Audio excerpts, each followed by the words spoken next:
Welcome to the bold analysis, ladies and gentlemen. Why is Uasin Gishu County Commissioner threatening the chiefs? I did an analysis last night and I was showing you how Kenyans boycotted the Jamhuri Day event. And if you watch that video, there is a second video I shared with you on county commissioners telling the chiefs kwamba hizo uniforms, hizo vitu mnatumia, those things we are having. And he was so much agitated because that was the county of President William Samoei Ruto. People had abstained from that event. Listen to that clip here. Machief, kazi imewashinda. Ni nini? Kumaanisha watu ama wananchi hawana imani na nyinyi. Mkiwaambia kwamba twendeni kule, county commissioner anakuja mkubwa kabisa.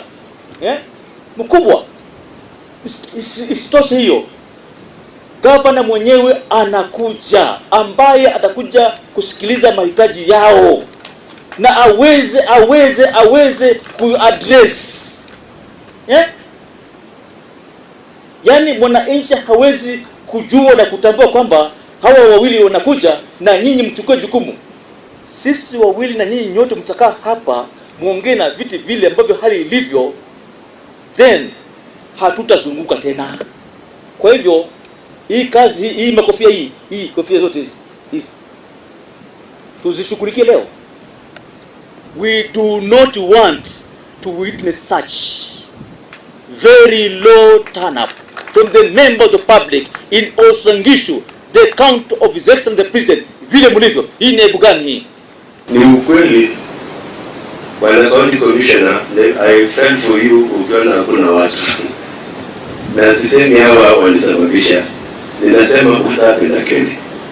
Because unajua mimi nakuwa hapa nakuwa na wasiwasi. Nimeambiwa some people are sabotaging your government. Sijui kama ni nyinyi, ni suspects, ama ni wengine hatuelewi. Because mimi nauliza nani, huyu afadhali anauliza machiefs. Sasa mimi nauliza nani, si ni nyinyi? Kwa hivyo nataka tuseme Mungu akipenda kule mbele, mkae chini kule. Mungu akipenda kule mbele. Mambo ya national holidays kama hizi zinaweka umuhimu sana.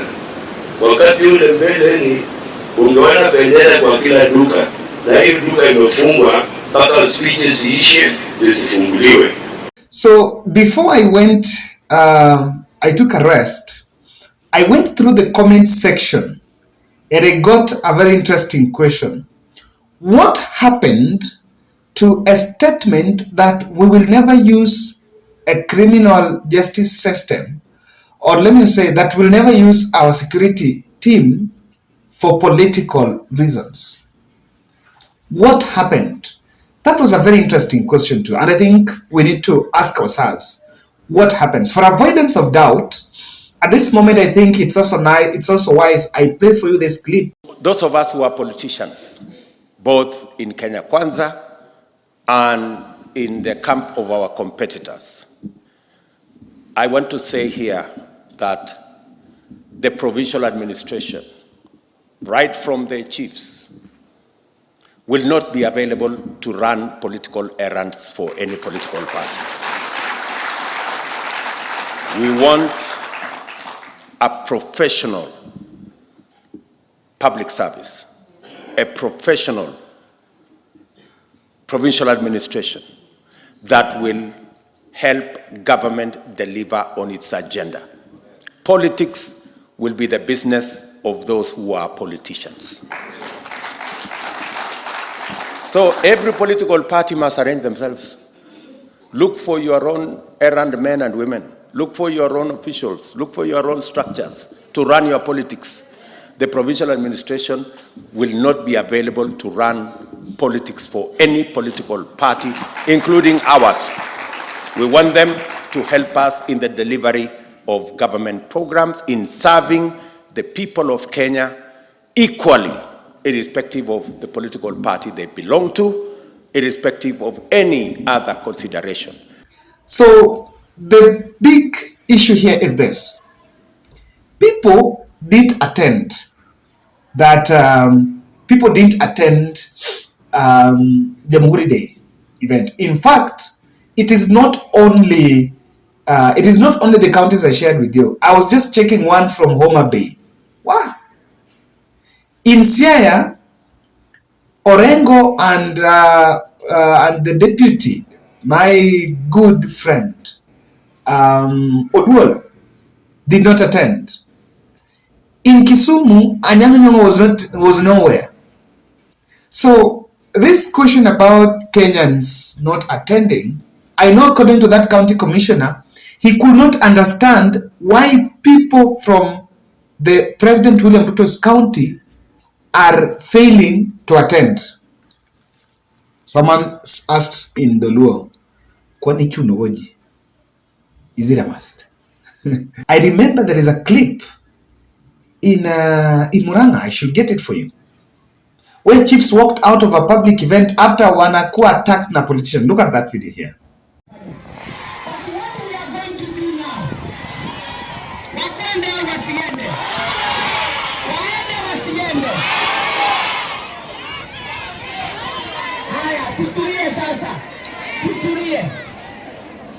What I want to say, because we must move ahead. We must move ahead. As we try how we are going to come into terms. Hello? This is a very worrying clip. This is a very worrying precedence. Is this what can you read from those statements? Apart from the fact that he's angry, I listened to Kotimoja blaming a section of politicians from that region. But as I told you, and we are all in agreement, that Kenyans failed to attend because of their own reasons. Very simple. Disconnect between politician and the people. So, when I look at that, it should worry Kenyans. And it should worry people that when we agreed that we were not going to use that to settle politics, such statements are coming.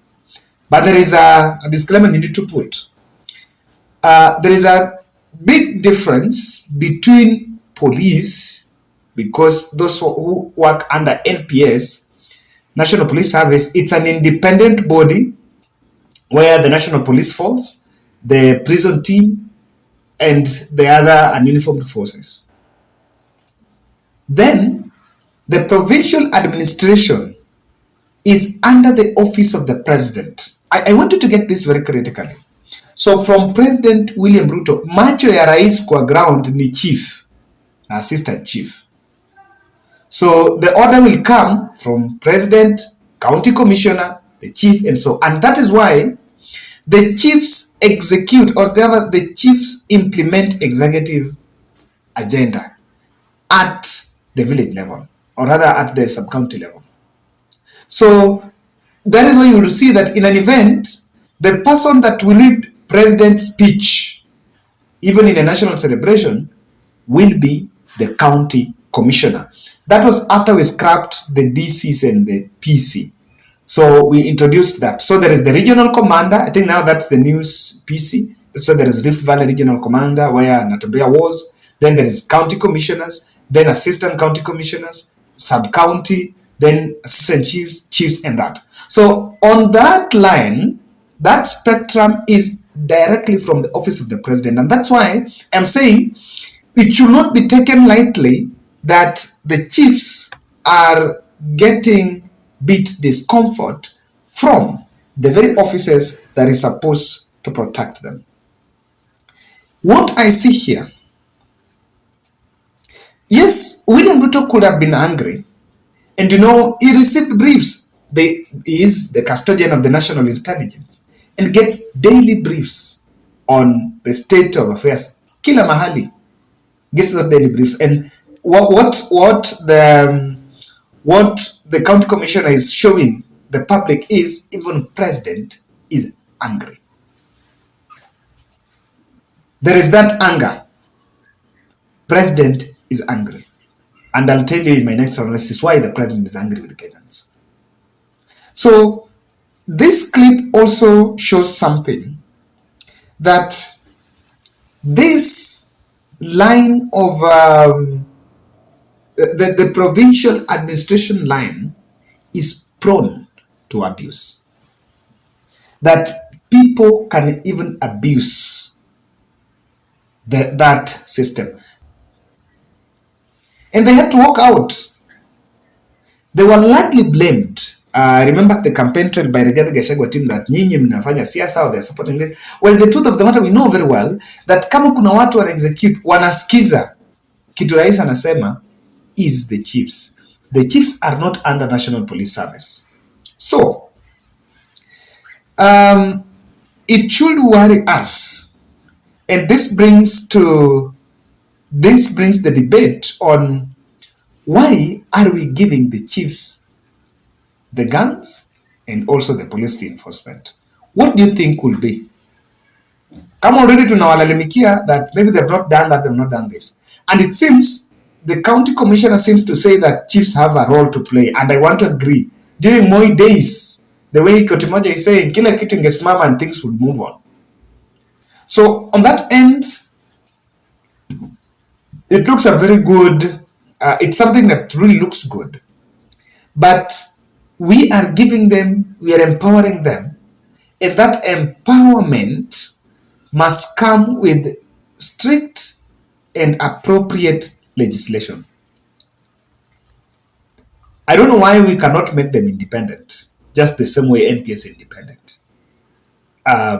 If we were to scrap and create the independence, then we'll just scrap them from break that hierarchy is taken from the president. They also have a commission, independent commission or a service just like NPS, but they work closely with the executive, because at the end of the day, even NPS is supposed to be independent, but they execute orders from the executive. So on that, I think I'm looking at it. I feel the anger of the county commissioner, and this one was replicated in all the counties. It's not even about Uasin Gishu. So that's why I'm saying that we are not really solving the problem, right? I don't know, what's your take on this, ladies and gentlemen?